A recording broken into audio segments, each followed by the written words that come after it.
گستاخانہ اور اشتعال انگیز بیانات کے لیے مشہور وسیم رضوی کو شیعہ برادری نے خارج کر دیا ہے۔ شیعہ طبقے کے اس موقف کا میں خیر مقدم کرتا ہوں۔ بنگلورو کے دورے پر آئے معروف عالم دین مولانا سید جلال الدین عمری نے یہ بات کہی۔ جماعت اسلامی ہند کے سابق امیر مولانا جلال الدین نے کہا کہ مسلمانوں کو بھڑکانے مشتعل کرنے کی کوشش بار بار کی جاتی رہی ہے، ایسی کوششوں کا جواب حکمت سے دینے کی ضرورت ہے۔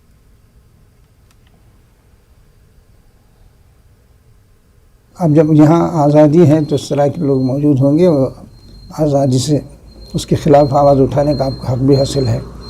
لیکن خوشی کی بات یہ ہے کہ وسیم رضوی کو خود شیعہ فرقے نے کہا کہ یہ ہمارا اس سے کوئی تعلق نہیں ہے۔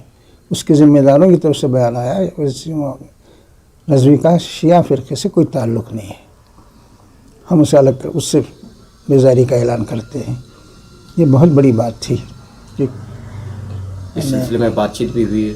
ہاں، بات چیت تو ہوئی ہے شیعہ فرقے کے لوگوں سے، ابھی حال میں بھی بات چیت۔ انہوں نے کہا کہ ہم نے تو اعلان کر دیا کہ ہمارا اس سے کوئی تعلق نہیں ہے، وہ بے دین ہے اور خواہ شیعہ فرقے میں پیدا ہوا، اس لیے اپنے آپ کو شیعہ کہتا ہے۔ تو یہ ان کی طرف سے